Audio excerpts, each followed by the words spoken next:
From Social Prosperity Partners, this is Community Catalysts.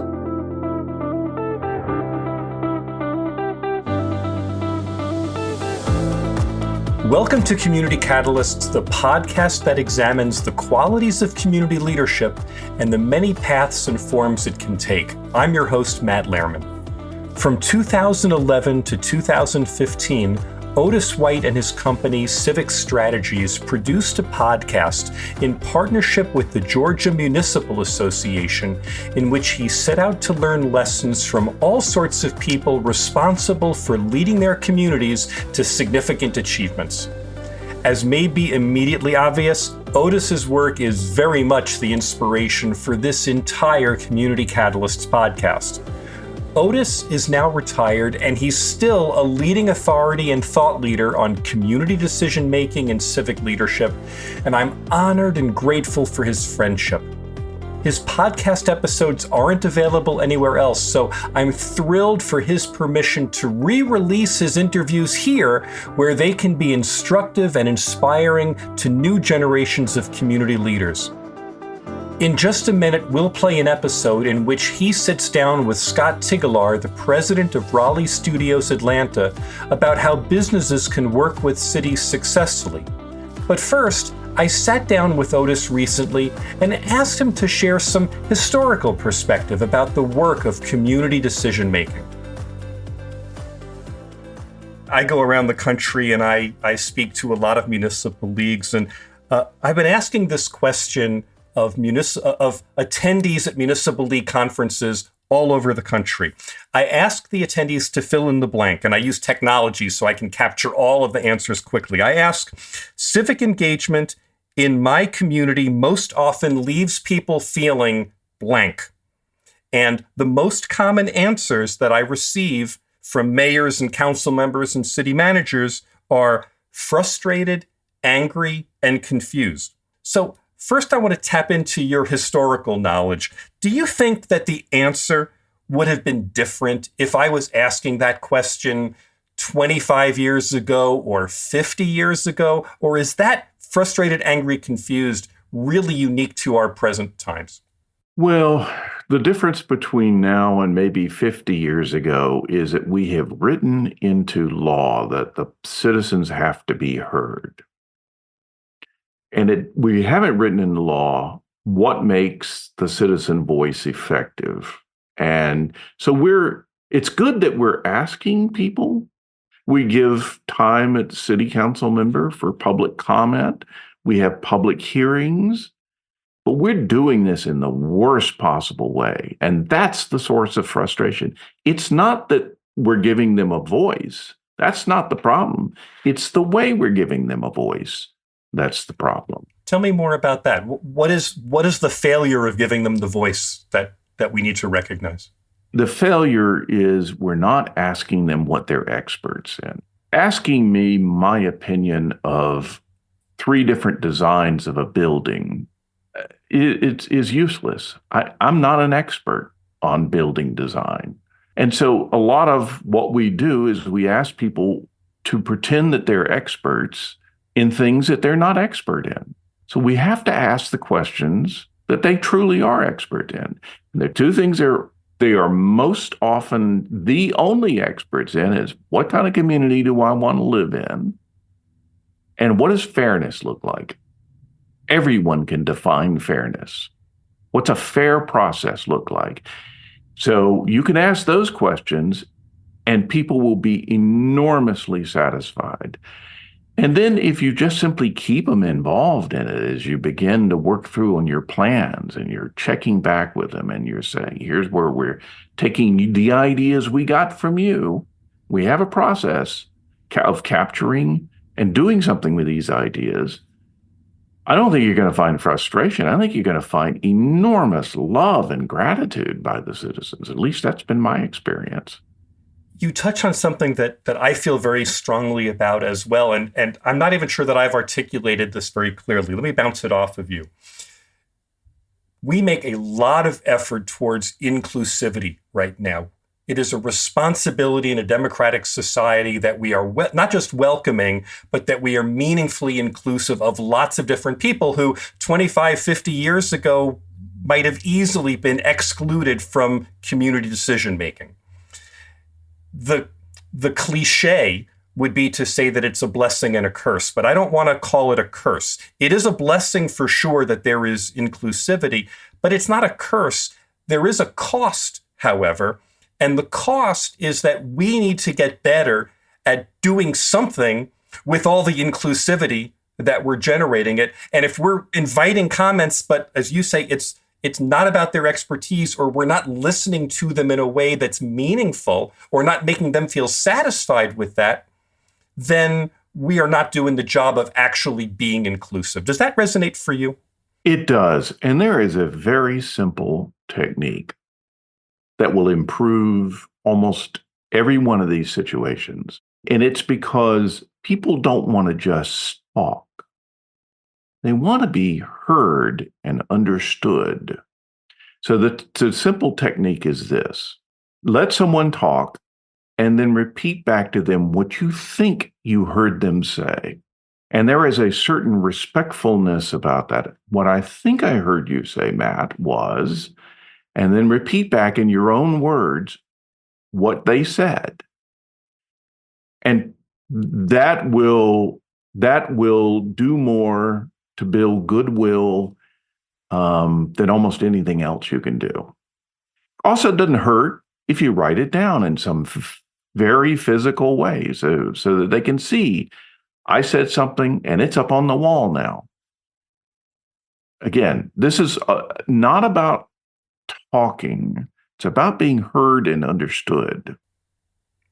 You are speaking my love language when it comes to this, because when I go out and give keynote talks, the mantra that I ultimately lead to is, if you want quality civic engagement, you have to leave people feeling connected, respected, and heard. And you've just used all of that vocabulary in what you just said. They have to feel connected. They have to feel like they belong.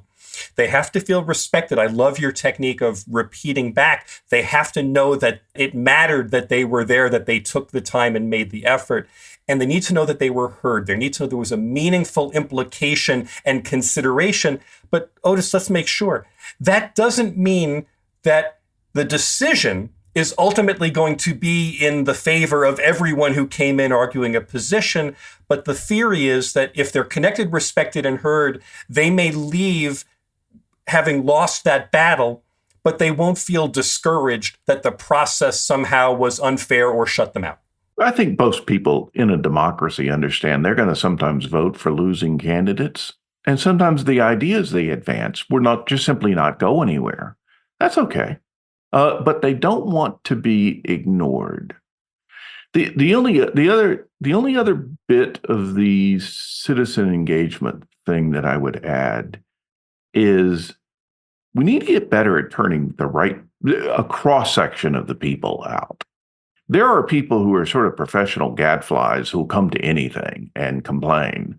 Wouldn't it be nicer if we could get just a cross section of the community to come and offer their thoughts? So recruiting people for citizen engagement is a pretty important first step. I have one more question on this topic. So much community decision-making today is characterized by political division and social media and the spread of misinformation and disinformation. And there's examples all over the place of suspicion and incivility and anger and just outright obstinance. Do you think that situation today is markedly different? Obviously, the social media is different, but is the overall situation different from what it would have been 25 or 50 years ago? I think it's a little worse than it would have been 25 or 50 years ago, simply because there is the ease of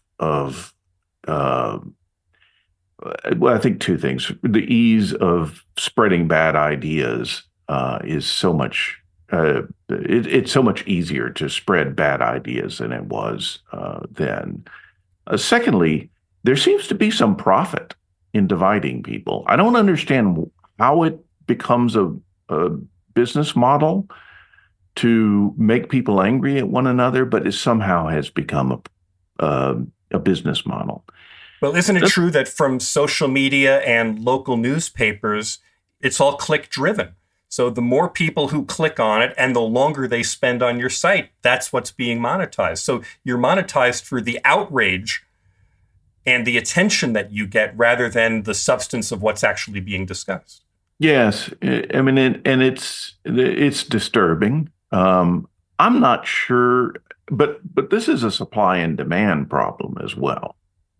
That is, we're talking about the supply here, part of it. But the demand part of it is that for some reason, people want to be angry at other people. And maybe the solution isn't to concentrate that much on the supply side, but reduce the demand for it. And the way to do that is to introduce people to folks who do not agree with them, don't even look like them, come from places they can't even imagine, and yet allow them to meet one another and see that while I don't agree with you on a lot, you're an okay person. And you know what? Cities are built for that kind of introduction. You'll hear more from my interview with Otis White in future episodes, but for now, let's listen to his episode of the Civic Strategies podcast, in which he visits with Scott Tigchelaar, the president of Raleigh Studios Atlanta.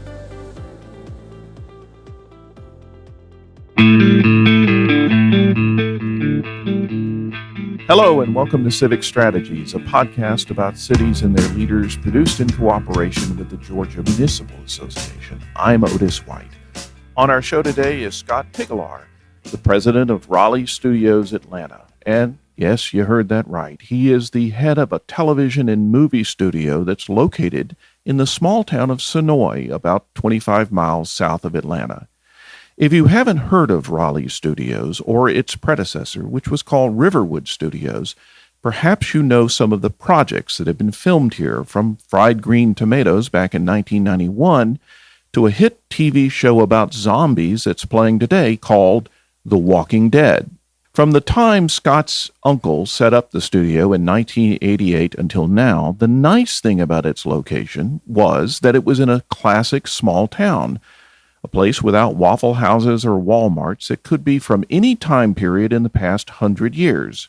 And that got Scott Tigchelaar thinking a few years ago, what if Sonoy could be preserved and expanded as a classic small town, a place where real people lived and did business, but which could also serve as a movie location and maybe even a tourist attraction. And so he and his uncle worked with the town's leaders to make it happen. In 2005, they launched the Historic Sonoy Project, which is a privately financed effort to buy vacant land in the downtown and build structures that fit in with the buildings around them, which date back to the late 1800s. There's retail, offices, restaurants, and residential buildings that look 100 years old on the outside, but work just like modern buildings on the inside. So if you love Hollywood, you can live and work on a movie backlot and be in a delightful town not far from Atlanta. In making all of this happen, Scott Tigchelaar learned a few things about real estate development and local politics, and he's here to explain what he learned. So welcome. Thank you. Before we get into the Historic Sonoy Project, can you explain why your uncle started a studio in Georgia and why you're in Sonoy? Well, he and my great uncle had been in the film business since the 40s in Hollywood, California. Had gotten involved in special effects for Desilu Studios and had done all the special effects for Desilu shows that were produced in the 50s and 60s. Started the first independent effects shop when the studio system broke up in the late 60s. And I think building a studio in Georgia was an effort to get back to the old studio system, a little bit more of a family-oriented environment for working in film. And at the time, Georgia was a hot place in the late 80s to make films. It was a cheaper place to film than Los Angeles. So they came here looking for some land to build a studio and kind of get back to the Desilu model. And why Sonoy? Interesting question. It was on the south side of the city where the airport was. And at the time, everybody in the industry was coming in and out of Georgia through the airport. So they wanted to be close to the airport, but far enough away to be out of its flight path. And Sonoy just proved to be a quaint little town. There was some land available adjacent to it, and that's how it worked out. Now, as I understand it, the studio had some good times and some bad times until about 8 years ago when some state tax incentives were passed that dramatically boosted TV and movie production here. So how healthy is the movie industry in Georgia today? Well, it's never been better. Since the incentives passed here, we've been inundated with film work. We've broken all previous records here in Georgia.